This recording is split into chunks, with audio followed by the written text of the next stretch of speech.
Ang unang sulat ni Pablo kay Timoteo. Unang kay Timoteo, Kabanata 1. Si Pablo, na apostol ni Kristo Jesus ayon sa utos ng Diyos na ating tagapagligtas, at ni Kristo Jesus na ating pag-asa, kay Timoteo na aking tunay na anak sa pananampalataya, biyaya, kahabagan, at kapayapaang nawang mula sa Diyos na Ama at kay Hesukristo na Panginoon natin. Kung paanong ipinamanhik ko sa iyo na ikaw ay matira sa Epeso nang pumaparoon ako sa Macedonia, upang maipagbilin mo sa ilang tao na huwag magsipagturo ng ibang aral, ni huwag makinig sa mga katha at sa mga kasaysayan ng mga lahi na walang katapusan, na pinanggagalingan ng pagtatalo at hindi ng pagkakatiwalang mula sa Diyos na nasa pananampalataya. Ay gayon din ang ipinamamanik ko ngayon, ngunit ang kinauwian ng bilin ay ang pag-ibig na nagbubuhat sa malinis na puso at sa mabuting budhi at sa pananampalatayang hindi paimbabaw. Na pagkasinsay ng iba sa mga bagay na ito ay nagsibaling sa walang kabuluhang pananalita, na nagsisipagnasang maging mga guro ng kautusan, bagaman di nila natatalastas kahit ang kanilang sinasabi, kahit ang kanilang buong tiwalang pinatutunayan. Datapwat nalalaman natin na ang kautusan ay mabuti kung ginagamit ng tao sa matuwid.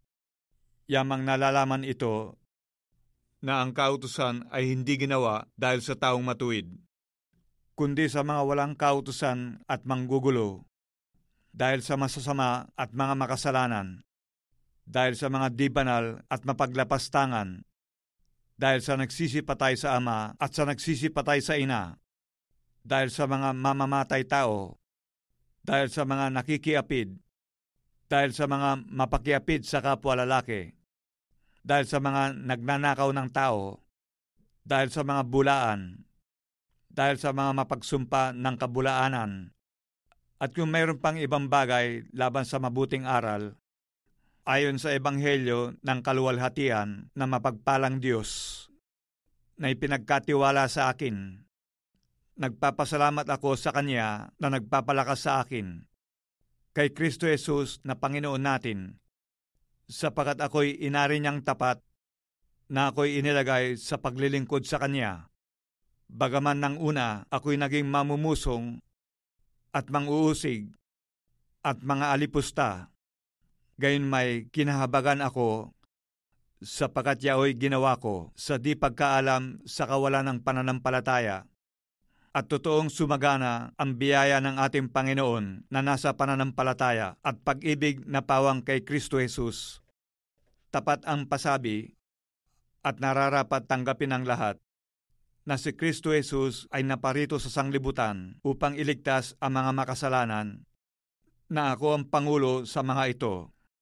Gayon may dahil dito, kinahabagan ako, upang sa akin na pangulong makasalanan ay maipahayag ni Jesucristo ang buong pagpapahinuhod niya, na halimbawa sa mga magsisisampalataya sa Kanya, sa ikabubuhay na walang hanggan. Ngayon sa haring walang hanggan, walang kamatayan, di nakikita, sa iisang Diyos, ay ang kapurihan at kaluwalhatian magpakailan-kailanman. Siya nawa. Ang biling ito ay ipinagtatagubilin ko sa iyo, Timoteo na aking anak, ayon sa mga hula na nangauna tungkol sa iyo, upang sa pamamagitan ng mga ito ay makibaka ka ng mabuting pakikibaka, na ingatan mo ang pananampalataya at ang mabuting budhi, na nang ito'y itakwil ng iba sa kanila ay nangabagbag tungkol sa pananampalataya, na sa mga ito'y si Himeneo at si Alejandro, na sila'y aking ibinigay kay Satanas, upang sila'y maturuang huwag mamusong. Unang kay Timoteo, Kabanata 2. Unang-una nga sa lahat ng mga bagay ay iniaral ko na manaing, manalangin, mamagitan, at magpasalamat na patungkol sa lahat ng mga tao, ang mga hari at ang lahat ng nangasa mataas na kalagayan. upang tayo'y mga buhay na tahimik at payapa sa buong kabanalan at kahusayan. Ito'y mabuti at nakalulugod sa paningin ng Diyos na ating tagapagligtas, na siyang may ibig na ang lahat ng mga tao ay mga ligtas at mga kaalam ng katotohanan. Sapagat may isang Diyos at may isang tagapamagitan sa Diyos at sa mga tao, ang taong si Kristo Jesus, na ibinigay ang kanyang sarili na pangtubos sa lahat, na pagpapatotoong mahayag sa sariling kapanahunan, na dito'y itinalaga ako na tagapangaral at apostol.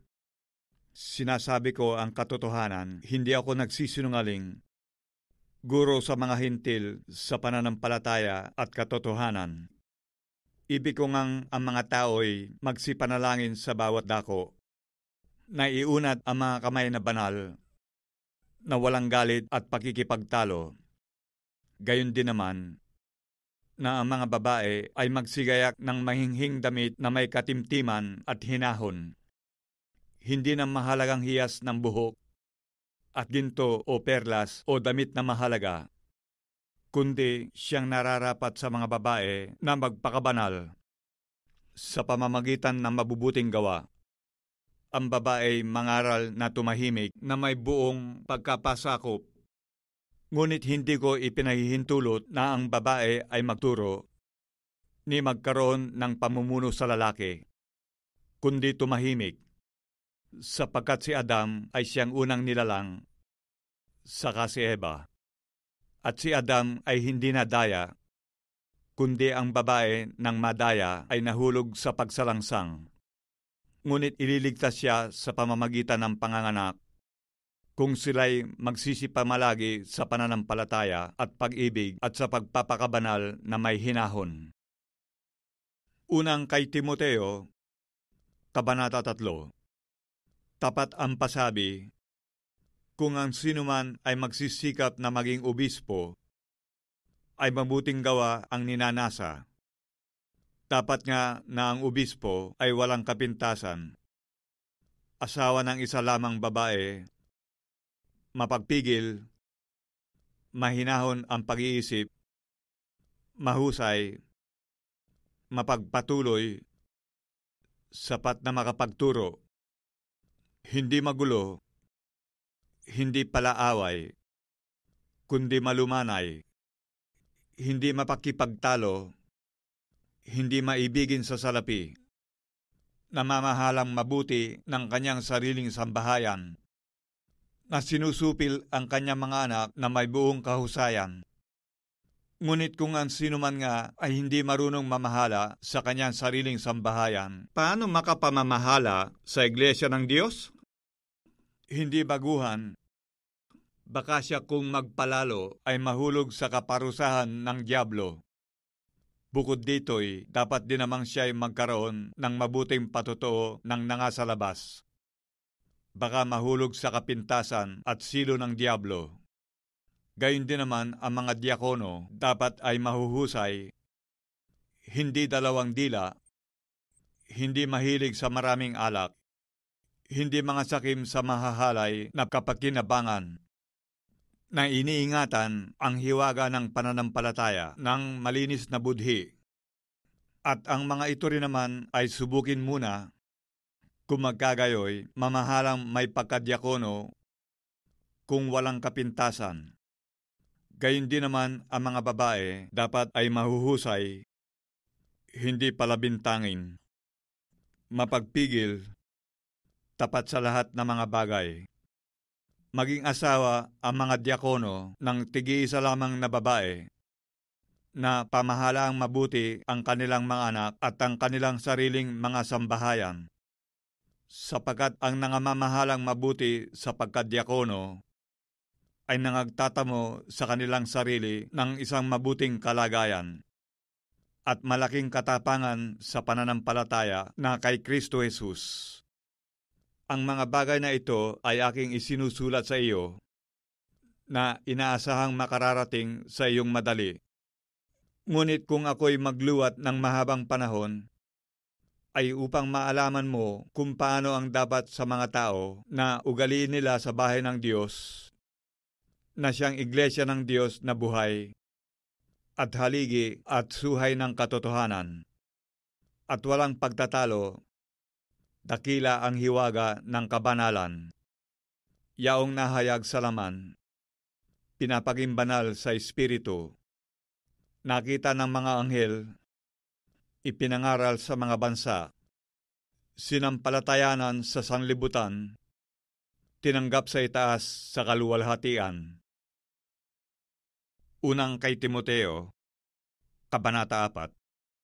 Ngunit hayag na sinasabi ng Espiritu na sa mga huling panahon ang iba'y magsisitalikod sa pananampalataya at mga kikinig sa mga espiritong mapanghikayat at sa mga aral ng mga demonyo sa pamamagitan ng pagpapaimbabaw ng mga tao na nagsisipagsalita ng mga kasinungalingan na hinirohan ang kanilang mga sariling budhi ng waring bakal na nagbabaga, na ipinagbabawal ang pag-aasawa at ipinag-uutos na lumayo sa mga lamangkati na nilalang ng Diyos upang tanggapin na may pagpapasalamat ng mga nagsisisampalataya at nakakaalam ng katotohanan. Sapagkat ang bawat nilalang ng Diyos ay mabuti at walang anumang nararapat na itakwil kung tinatanggap na may pagpapasalamat, sapagkat pinakababanal sa pamamagitan ng salita ng Diyos at ng pananalangin.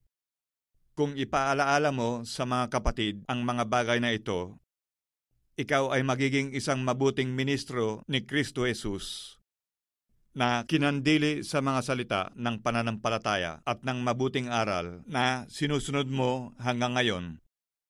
Datapwat itakwil mo ang mga kathang masasama at walang kabuluhan, at magsanay ka sa kabanalan, sapagkat sa pagsasanay ng katawan ay may kaunting pakinabang. Ngunit ang kabanalang sa lahat ng mga bagay ay pinakikinabangan, na may pangako sa buhay na ito, at sa darating, tapat ang pasabi, at nararapat tanggapin ang lahat. Sapagkat dahil dito ay nagsisipagal kami at nagsisipagsikap, sapagkat may pag-asa kami sa Diyos na buhay, na siyang tagapagligtas sa lahat ng mga tao, lalong-lalo na sa mga nagsisisampalataya. Ang mga bagay na ito'y iyong iutos at ituro. Huwag hamakin ng sinuman ang iyong kabataan, kundi ikaw ay maging uliran ng mga nagsisisampalataya, sa pananalita, sa pamumuhay, sa pag-ibig, sa pananampalataya, sa kalinisan. Hanggang ako'y pumarian ay magsikap ka sa pagbasa, sa pangangaral, sa pagtuturo. Huwag mong pabayaan ang kaloob na nasa iyo. Nasa iyo'y ibinigay sa pamamagitan ng hula, na may pagpapatong ng mga kamay ng kapulungan ng mga presbitero. Magsipag ka sa mga bagay na ito. Tumalaga kang lubos sa mga ito, upang ang iyong pagkasulong ay mahayag sa lahat. Mag-ingat ka sa iyong sarili at sa iyong turo. Manatili ka sa mga bagay na ito, sapagkat sa paggawa nito ay ang iyo ring sarili ang ililigtas mo at pati ng mga nagsisipakinig sa iyo. Unang kay Timoteo, Kabanata 5.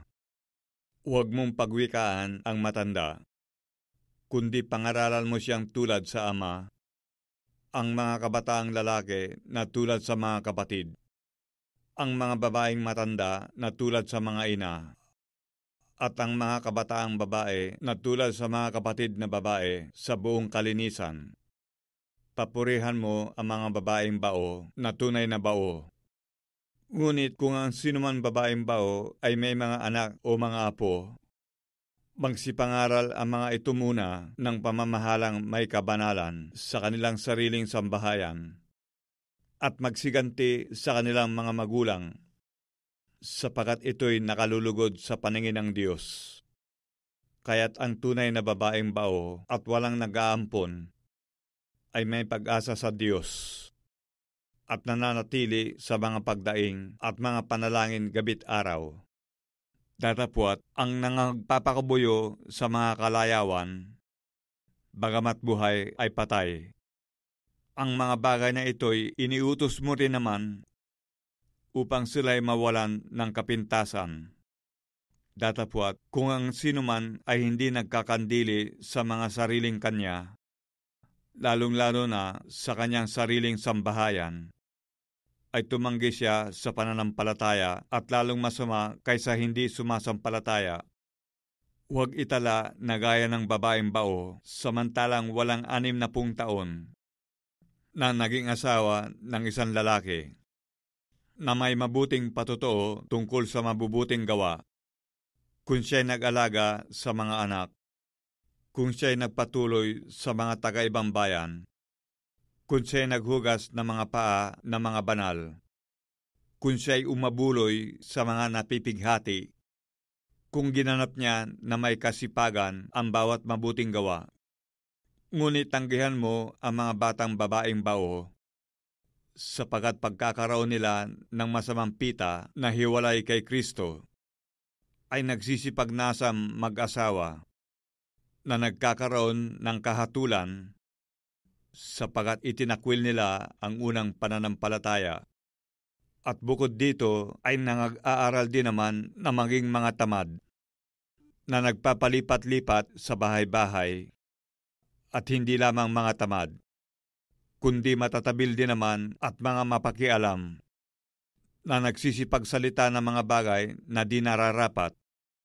Ibig ko nga magsipag-asawa ang mga batang babaeng bao, magsipanganak, magsipamahala ng sambahayan, huwag magbigay sa kaaway ng anumang pagkadahilanan ng ikalilibak, sapagkat ang mga iba'y nagsibaling na sa hulihan ni Satanas. Kung ang sinumang babaeng nananampalataya ay may inaampong mga babaeng bao, ay umabuloy sa kanila, at huwag pabigatan ang iglesia, upang maabuluyan nito ang mga tunay na bao. Ang mga matanda na nagsisipamahalang mabuti ay ariing may karapatan sa ibayong kapurihan, lalong-lalo na ang mga nangagpapagal sa salita at sa pagtuturo, sapagkat sinasabi ng kasulatan, huwag mong lalagyan ng busal ang baka pagka gumigiik, at ang nagpapagal ay karapat-dapat sa kaupahan sa kanya. Laban sa matanda ay huwag kang tatanggap ng sumbong, maliban sa 2 o 3 saksi. Sila na mga nagkasala ay paalalahanan mo sa harapan ng lahat upang ang mga iba na may mga takot. Pinagbibilinan kita sa paningin ng Diyos at ni Kristo Jesus at ang mga anghel na hinirang, na iyong ganapin ang mga bagay na ito na walang pagtatanggi, na huwag mong gagawin ang anumang pag-ayo. Huwag mong ipatong na madalian ang iyong mga kamay sa kanino man. Ni huwag kang makaramay sa mga kasalanan ng iba. Ingatan mong malinis ang iyong sarili.